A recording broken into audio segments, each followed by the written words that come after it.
before this financial year closes, almost all the contracts for civil engineering works would have been awarded. Since I assumed office, contracts for 24,000 crores have been awarded against 13,000 crores of contracts which were awarded in the previous 6 years. Given the emphasis on rapid expansion of freight business, it is essential to build more dedicated freight corridors for the increased traffic with consequent benefits for the economy and environment. It is proposed to take up the following freight corridors. North-south connecting Delhi to Chennai. East-west connecting Kharagpur to Mumbai. East coast connecting Kharagpur to Vijayawada. It is proposed to put these 3 projects on high priority to ensure structuring, award and implementation in a time-bound manner through innovative financing mechanism, including PPP. Port connectivity is an important element to ensure seamless logistics to boost countries' imports and exports. Last year, we had launched a coastal connectivity program. I am happy to inform that Tuna Port was commissioned this year, and rail connectivity projects to ports of Jaigarh, Dighi, Revas and Paradip are under implementation. For the year 2016-17, we propose to undertake implementation of rail connectivity for the ports of Nargol and Hazira under PPP. Considering the urgent need to provide connectivity to our ports on the 7,517-kilometer coastline, we will positively consider to undertake any offer of partnership coming in future. Northeast is one of the important parts of the country. Better connectivity to the Northeast state is our utmost priority. We have opened the long-awaited broad gauge Lumding-Silchar section in Assam, thus connecting Barak Valley with the rest of the country. We also brought Agartala, the capital of Tripura, on the broad gauge network. The states of Mizoram and Manipur are also set to come on broad gauge map of the country soon with commissioning of Kathakal, Bhairabi and Arunachal Jiribam gauge conversion project. In J&K, Jammu and Kashmir, despite difficult terrain and uncertain geology, work on Katra-Banihal section of Udhampur-Srinagar-Baramulla rail link project is progressing satisfactorily, and 35 kilometers of tunneling out of total of 95 kilometers has been completed successfully. The decongestion work on the Jalandhar-Jammu line, an important link to the valley, is going on in full swing.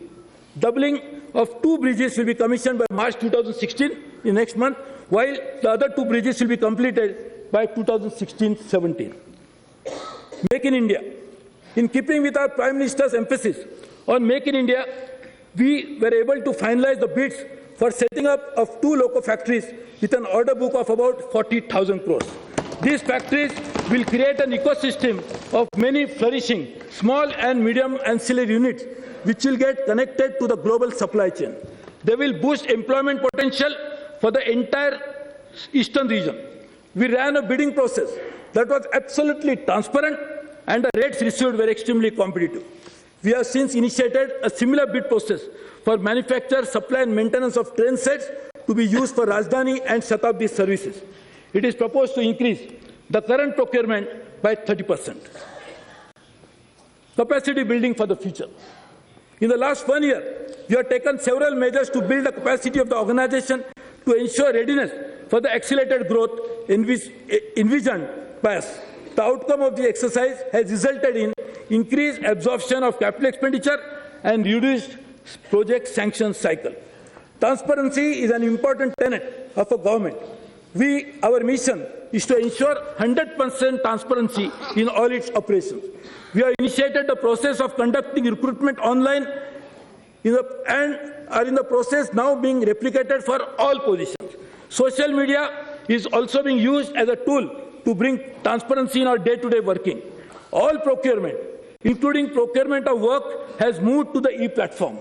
We intend to usher into a new era by switching over to the paperless contract management system, where not only the bids are invited online, but the entire process leading to award of a tender is also done electronically. We have completed the trial run for the above and intend to roll out on a pan-India basis in the next financial year.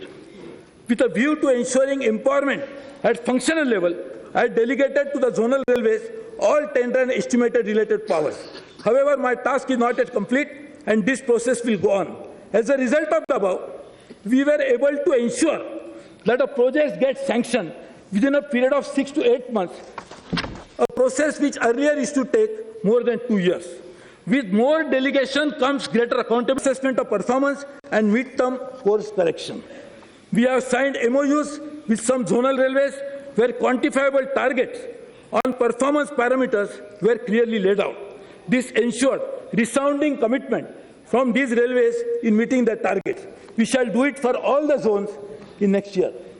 We have also revamped our internal audit system with a view to bringing in efficiency in our working practices.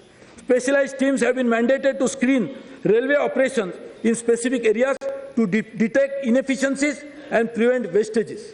All zonal railways have been asked to prepare 2 such reports in the current year. Specialized training course on IT-based internal audit mechanism have also been initiated and to give professional teeth to internal audit teams. The Cabinet, in a historic decision, has allowed for the creation of joint venture with the state government for undertaking rail-based projects. This decision will open up new vistas for sharing the ownership of railways, enhance management bandwidth for project execution, and strengthen the spirit of cooperative federalism, which our Prime Minister always articulates, and enable states to jointly decide the priorities for development of backward regions. We have received in principle approvals from 17 states, out of which 6 MOUs have already been signed. This year, we have indicated 44 new projects covering about 5,300 kilometers, valuing about 92,714 crores in the budget document. It's a record. We have also forged a partnership with Ministry of Coal, Steel Authority of India, NTPC, to expedite the pace project execution through innovative financing. The common people have always been the focus of all our initiatives. It has been an unprecedented year for customer-oriented works. Our responsiveness to customer needs reached new heights when we turned social media into a feedback and complaint redressal mechanism. In addition, we set up a dedicated IVRS system to seek direct feedback from passengers. More than 1 lakh telephone calls are made every day to seek inputs from passengers. With all these measures, we are able to give voice to the customer that was not only heard but also acted upon. These channels were used not only to seek feedback but to provide medical care, safety of passengers, especially women, and other aspects of human care, and also help us to monitor the cleanliness of stations and trains. Today, there is no barrier between common passenger and the railways. We have taken a series of measures to significantly improve the quality of train services. In this effort, we have received assistance through funds from MPLAD and CSR. I am happy to inform that 124 MPs have given their commitment to contribute for passenger amenities. I thank each one of them for the help and hope to have the benefit of the assistance in the next year also.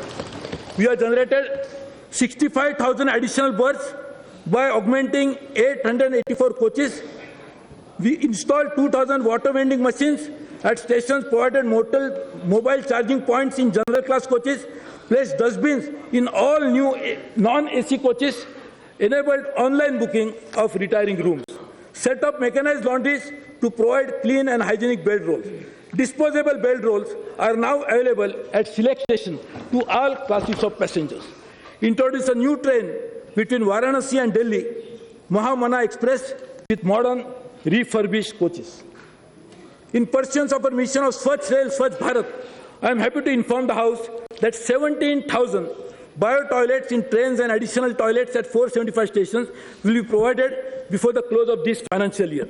World's first bio-vacuum toilet was developed by us is being used in Dibrugarh Rajdhani Express. 74 more new trains have been added under onboard housekeeping service and another 400 to be covered soon, leading to a total number of almost 1,000 trains under the scheme.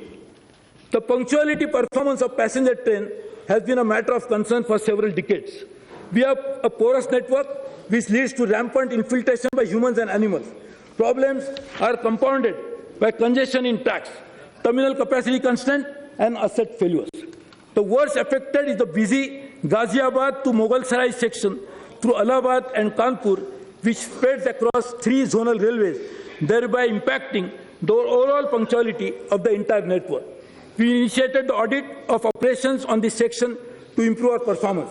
Some improvement is already visible, and capacity augmentation in the medium term will further reduce the delays. Besides internal reasons, there are also external reasons, such as agitations on railway tracks, which lead to punctuality losses. I appeal to all my fellow citizens to desist from this, as it causes not only to the nation, loss to the nation, but also